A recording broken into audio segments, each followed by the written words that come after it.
Are you looking to build your church's group ministry? Get the training and resources you need with All Access, a new plan from the Small Group Network. I'm James Browning with the Small Group Network.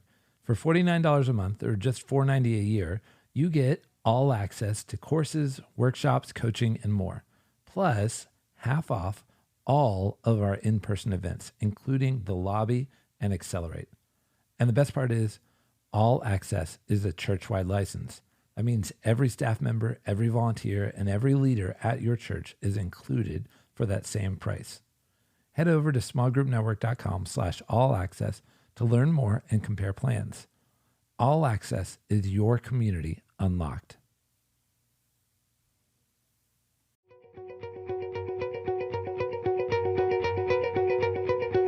Hello, and welcome to SG Squared.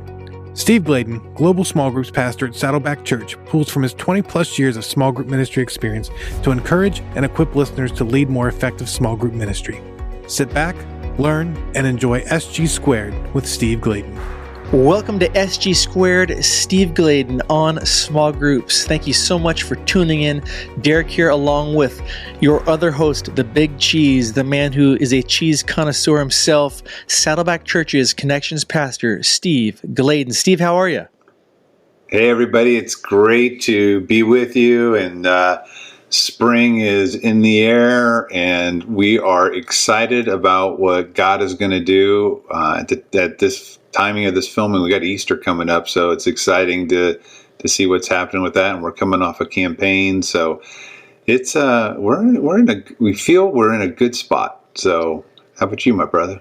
To me, it's crazy that Easter is almost here. I want to hear what your weather forecast is there, Steve, because here in the Northwest, where I am at, Pacific Northwest, it's like still full-blown winter. We just had snow this morning here in the Seattle area, and it was like 35 degrees. What about you? Times that by 2, and we're even. So you make me sorry, sick. My brother. So SoCal. Yeah, so Easter is on the horizon, and before we move on to the main focus of the show, I got to ask you, Steve. You've been doing small groups for over 25 years now, and congratulations. You just celebrated 25 years on staff at Saddleback. How did that feel? Thank you very much, sir. It makes me feel old, so... But looking forward to 30. There you go. So you've had some Easter celebrations with your small group. Is there a top tip or a couple things you want to share about stuff you've seen that worked real well with your small group during the Easter season? Yeah, I mean, great question. I mean, there's the rudimentary one where our group actually goes out to dinner before the Good Friday service, and we'll go to the Good Friday service and sit together, which kind of gets us, in that zone. Easter, we usually have families in, or we've got people we've invited to church that we're sitting with. So, but the Good Friday service has kind of been a little bit of a tradition for us. And because at Saddleback, we have 3 Good Friday services, it starts on Thursday when our group meets. So it's kind of like a perfect time to get together and have a meal and then go to that. But I'd say a couple things. One, on the fun side, our small group used to do an egg hunt for the kids in our small group, which was always fun because you get enough of the adults there, you get plenty of kids, and you can really, just spoil them and let them have some fun with that. So having your group even do little, those little things that the community can do. Obviously, you want to go to the community events, or you want to do the community events at your church so that you can pull people in. But that was always a special one when we do it, solo together.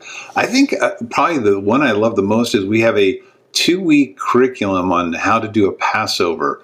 And you actually do the Passover meal together as a small group. And pastors.com has that available. But it's a great 2-week study that Pastor Tom Holliday does it and knows all the meanings behind it. And it's just really a great thing for your small group to do, because you not only get to experience it, but you get to understand all the meanings behind all the pieces of what happened during the Passover. So those would be some of the top ones I can kind of rattle off the top of my head right now.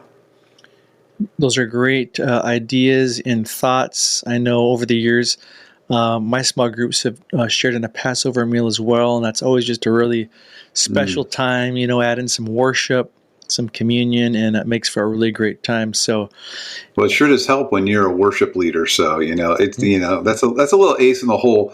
Most of us common folk don't have. You can always make that joyful noise, right? It's not joyful. I'm sure it is to God, but it's not to each other. Well, you make a great joyful noise. If you want to hear Steve sing, go to our Instagram account, and on one of our reels in the last year, I caught Steve on camera singing, and it was pretty epic. Yeah, that was. Thank you very much. Thank you very much for that one. So. Well, moving along, our big topic of the day is how big can a small group get? I love this title, Steve, and this is one of the more popular questions that seems to pop up in the small group metaverse or small group universe. Yeah.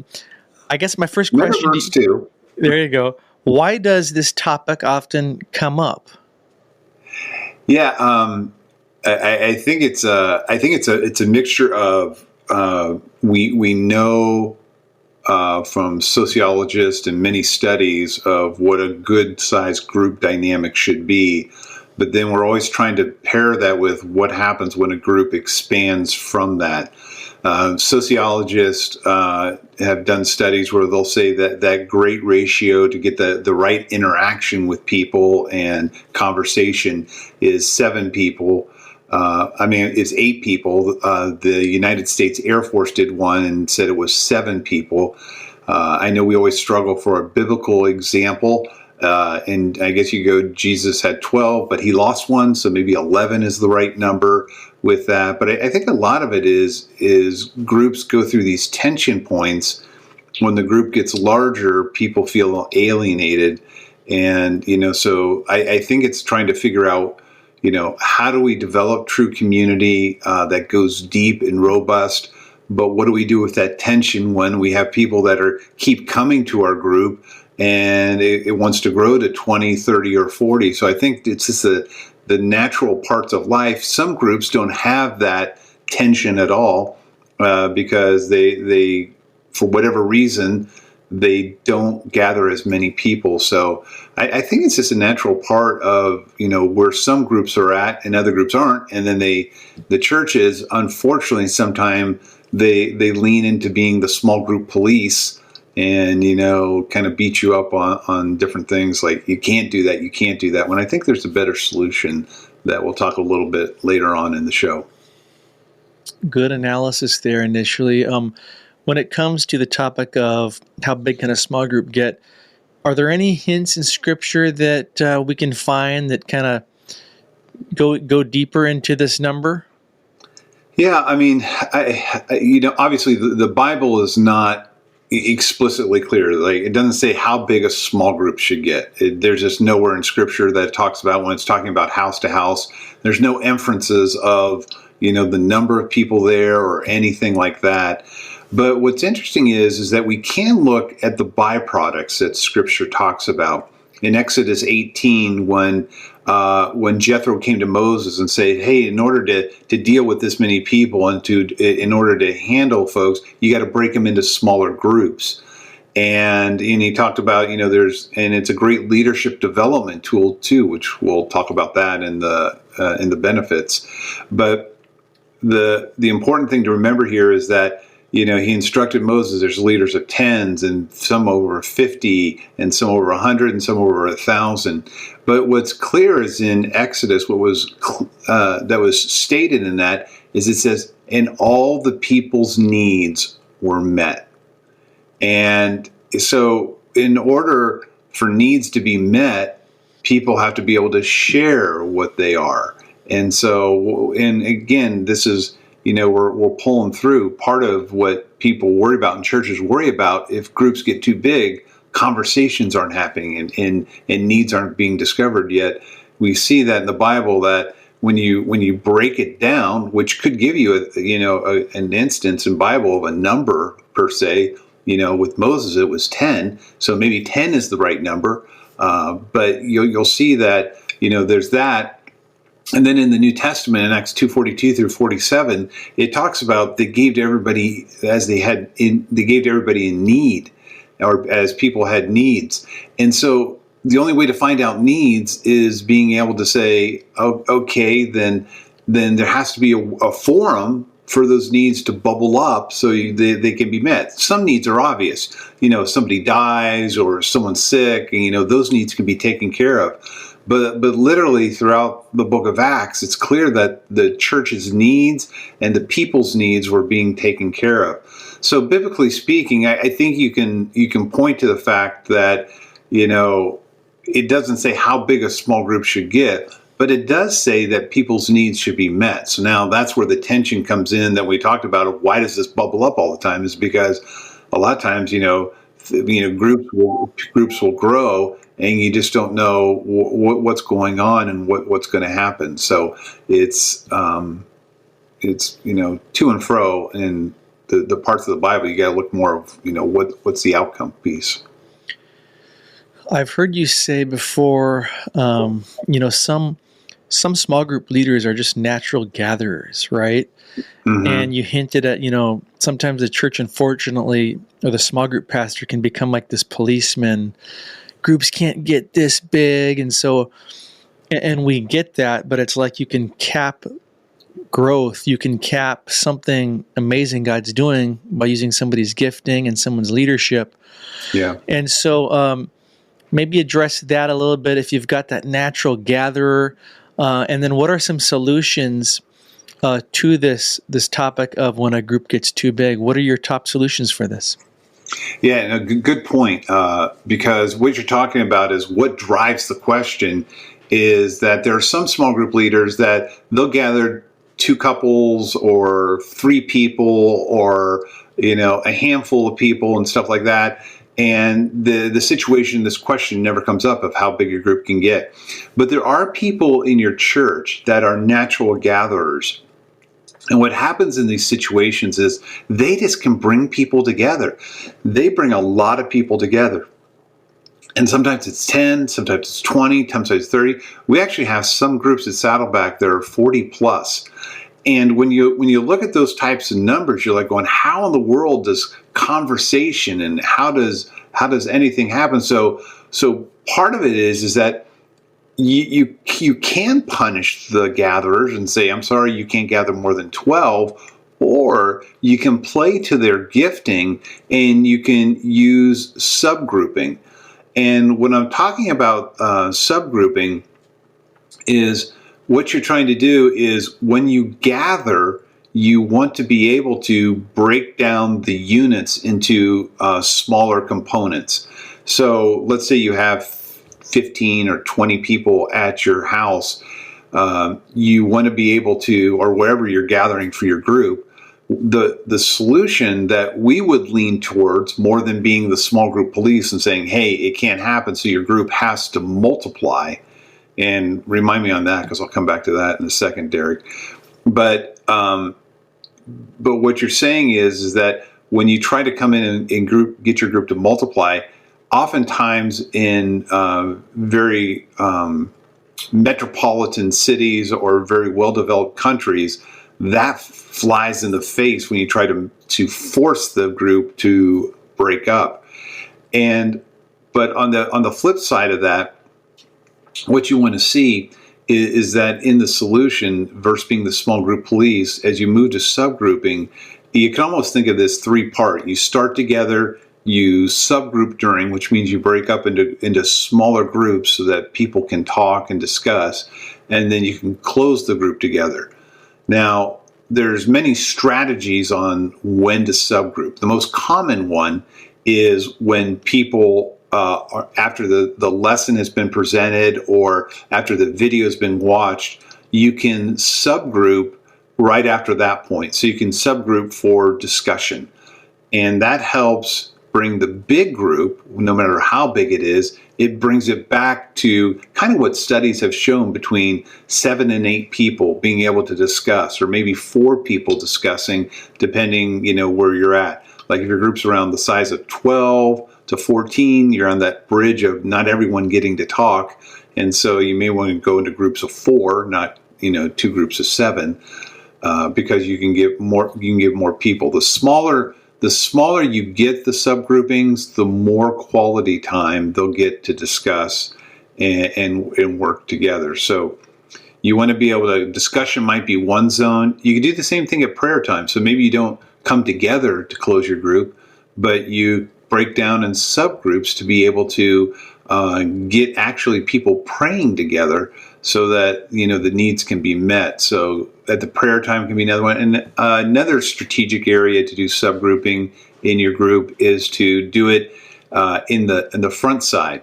And what I mean by that is sometimes your group just meets for fellowship, and you could do a guys' night out or a girls' night out. And this worked great for our small group when the kids were younger, because when the guys went out, the ladies watched the kids. And when the ladies went out, the guys watched the kids. And so it's just a great opportunity. So the solution that we would really encourage you, and it can go a lot deeper, but part of what we'd encourage in the solution is being able to say, instead of being the small group police, make sure that, you lean into the giftedness of the gatherer and help them go down. One of the things we teach in our leader training 1 is that if everybody in the group can't talk, you haven't accomplished one of the fundamental issues that you've got to in a small group, because everyone needs to be able to talk and everyone needs to be able to share.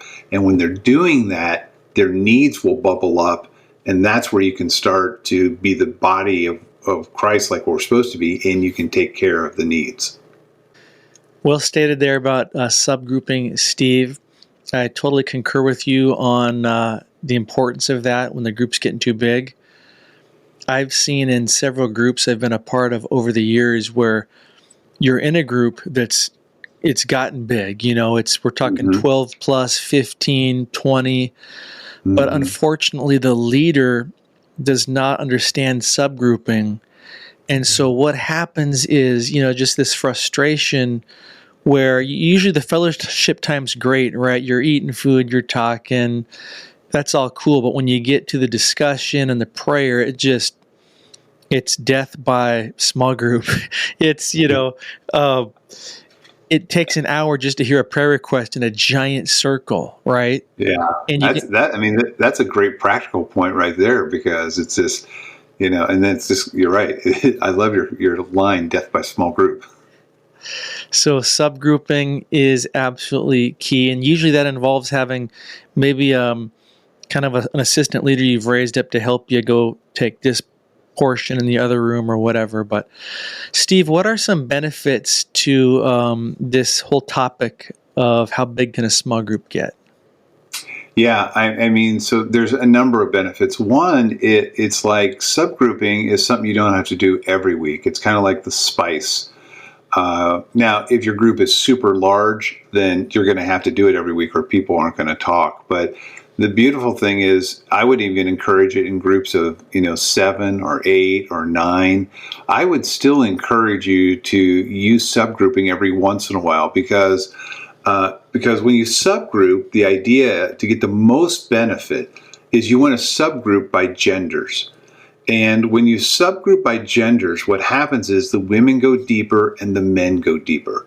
I've been in our group, a couple decades, and even though we've had lots of time with each other and lots of things, there are still things that the ladies want to share with other ladies and the things that guys want to share. So one of your greatest benefits is that, you utilize subgrouping, like I said, unless you're in a larger group, but you can use it like a spice. You can sprinkle it in here and there. You don't have to do it every week, but you can float it around. Another thing that is a benefit is that you get the people on your side. Because, a lot of churches use the solution when you have a natural gatherer there is that they have to break up the group. And what you find out from sociologists is that as over the decades since the 1970s, the family unit has eroded away what happens is that people are growing up more and more in broken families and displaced families. One of the stats I like to go through is that there's 2 primary and 3 secondary. There's 2 primary things that have destroyed our family culture. One of them is divorce, and across the United States, it has, it's just under 50%. It's like a 48% divorce rate. Inside for us in Orange County, it's as high as 72%. So it's a big deal for us because people come from fractured homes. And it's important for you to understand these statistics because it'll help you know your people and what you may be inadvertently doing when you're trying to force groups to multiply. Another thing, and this is a 7-year-old stat, but I can almost guarantee you it's up and to the right, and that is in 2014, there's a stat that was done that showed that 57% of children 18 and younger grow up in a blended family. And whenever you have a blended family, you have 2 family systems that are coming together, sometimes competing, sometimes fighting and things like that. And so there's that awkwardness there. And those are the 2 primary things that have eroded away the family culture. 3 things on the side, but still equally important, is higher education. Both my kids are examples of that. They've moved out of state to go to college. And if they meet somebody there in college, strong chance they'll settle down somewhere outside our home because they've met them out of state. And if they're out of state, then you just never know where they're going to land up. Corporate America is always transferring people around, so that kind of displaces the family unit. And so they may not get the stability and the grounding that they need. The military system does the same thing. I grew up in a military home. Fortunately for me, I was at the tail end of my dad's 23-year career. And so, I had one move, but, in an average military family, you're moving lots of times. In corporate America, and that every time those secondary things happen, it disrupts the family system and their mojo.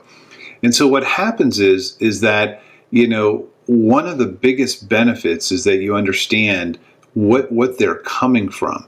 And a lot of people, when they get into a small group, you'll hear this comment over and over again, that this group is closer than my blood. And I went down this hill trying to get groups to multiply. And I'm not saying multiplication strategy, rapid cell multiplication isn't a bad strategy. But what I would say is understand your culture. And the more the family system is destroyed in the culture, the more rapid cell multiplication is only going to hurt, not help your people grow holistically as a disciple and follower of Jesus.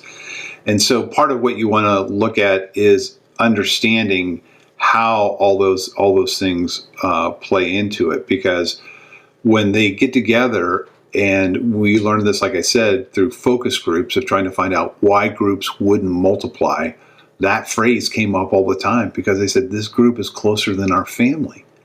So if the group is, if they're bonding together, then you got to ask yourself the question, multiplication is usually, to get groups to birth. And that can be a whole nother episode that we talk about on church-wide campaigns and how we handle that.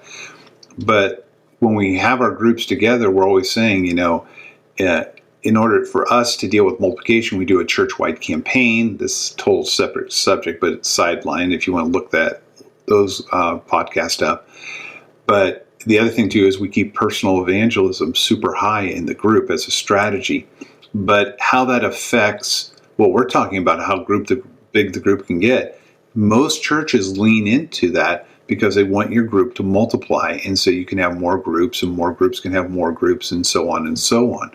But what I'm saying is culture and the family system, because it's eroded, that strategy could work against you in some strong ways. So one of the great benefits of subgrouping is it puts the ball in the group's court. So not only one of the benefits is subgrouping can be a spice, but the other thing is that, it can be a piece right there where the group is understanding, and you're letting the group drive the process, not you drive the process. Because in some communities, it's just impractical. Parking's a problem, and other things are, and the group will come up with that solution that you can talk to them about. And that's where we kind of seep that strategy into our church-wide campaign with groups that are large. But the more important thing, and I would say this is the primary benefit of the other two I've mentioned, is that when you subgroup correctly, you can develop leaders and you can disciple genders. And let me tackle each one of those. When you're talking about developing leaders, what you want to be able to do in the subgroups is the natural person, other than, I was going to use Derek as an example, but, he's not the average player in a church. But the average person in your church, if you went up to them and said, hey, could you lead a group? And what would they say, yes or no? Probably more times than not, you're going to hear a no before you hear a yes. Matter of fact, yes would be probably very, way down the list of them, because they would say no because they're thinking, hey, I don't have the skills. I don't know what I'm getting involved in. I don't know when I can get out of this. I don't know the Bible as well as you think I do. And so you're going to hear a no with that.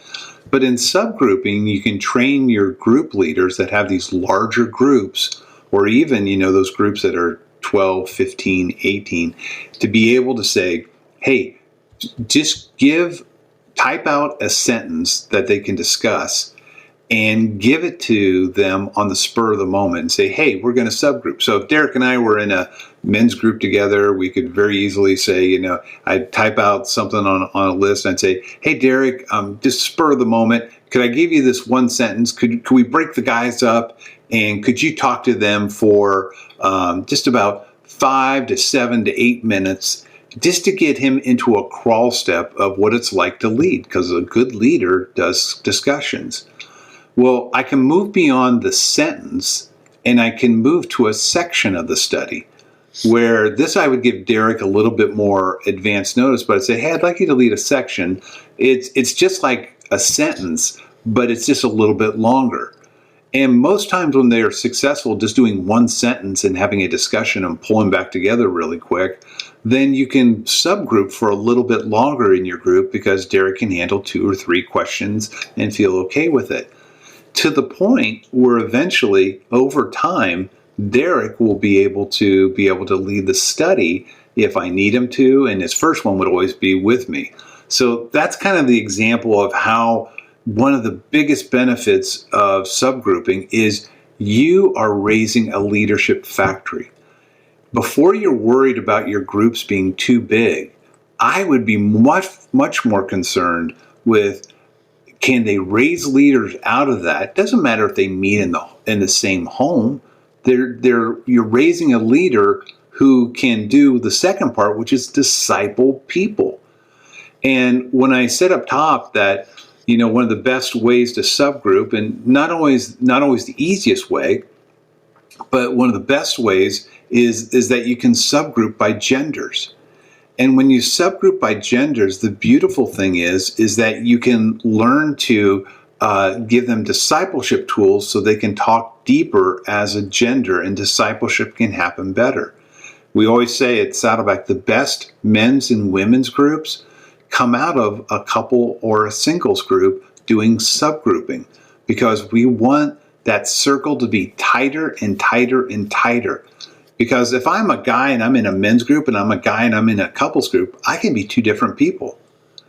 But if my couples group is subgrouping as guys and we're together, then it's harder for me to be a different person, because they know me and they've seen the different pieces, and they've probably heard Lisa say a few things about me. So with that, but so in discipling genders, what you want to do is, sociologists will tell us that within the first 90 seconds, we kind of know who we want to be with and who we want to meet in a room.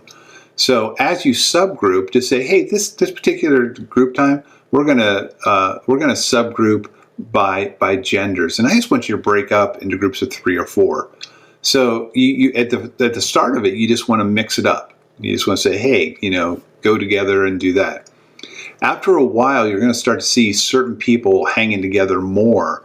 And so the second phase of discipling genders is you want to start to merge people together.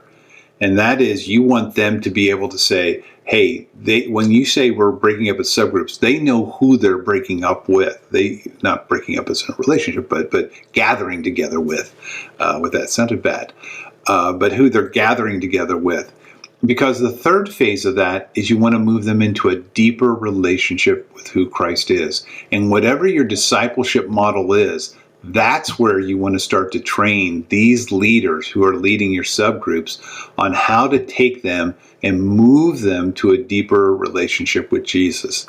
So the real benefits, Derek, that was a long answer to a very quick question. You're probably not going to ask any more questions, but is that it can be a spice. It can mix things up. It can make the group feel a little different from week to week when you subgroup.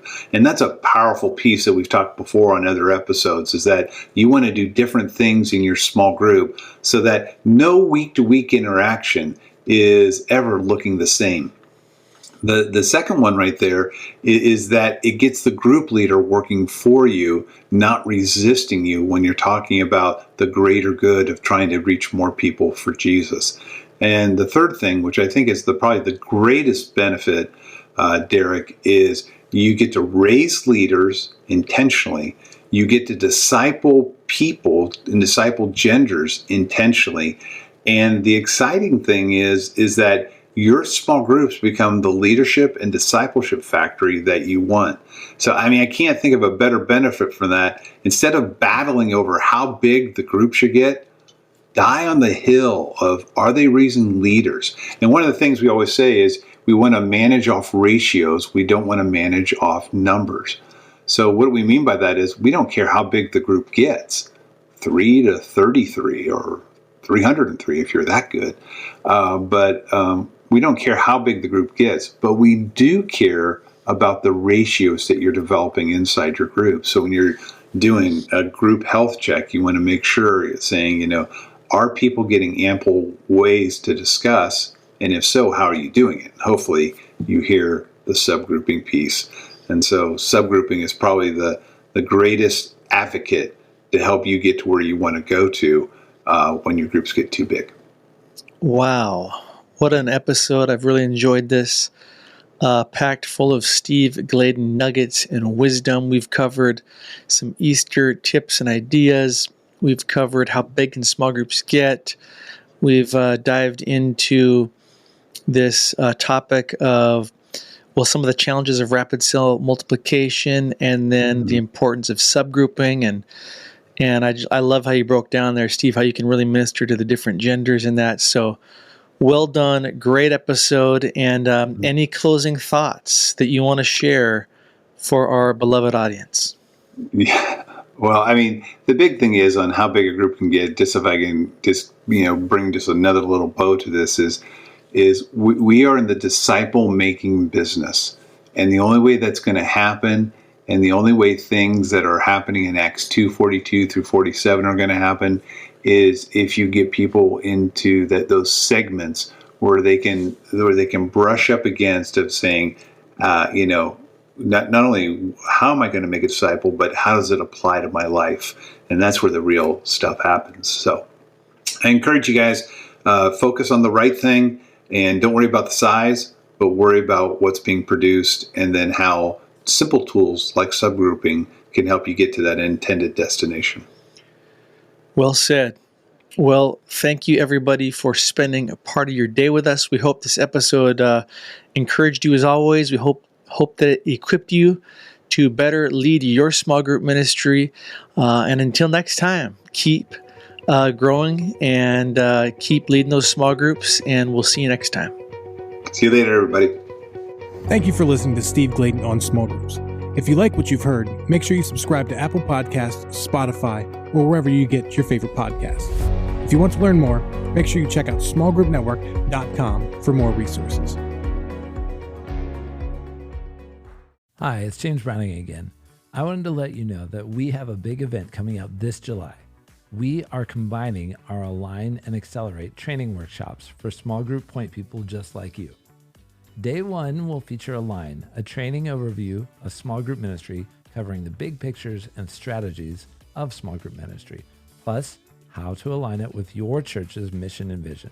It's perfect for those new or returning to small group ministry. Days 2 and 3 are Accelerate, an intensive workshop that dives deep into small group strategies. You and your team will come out with a 12 to 18 month plan for your small groups. This workshop is perfect for churches who want to take their existing small group ministry to the next level. This event takes place at the Saddleback Rancho Retreat Center in beautiful San Juan Capistrano, California. Lodging and lunches are included. You have the flexibility of choosing to attend Align or Accelerate, or get a discounted rate for attending both. Oh, and if you happen to be an All Access member, your whole team always gets 50% off. So we'll see you this July 11th through 13 at Align and Accelerate. For more information, go to smallgroupnetwork.com/conferences or check it out in the show notes.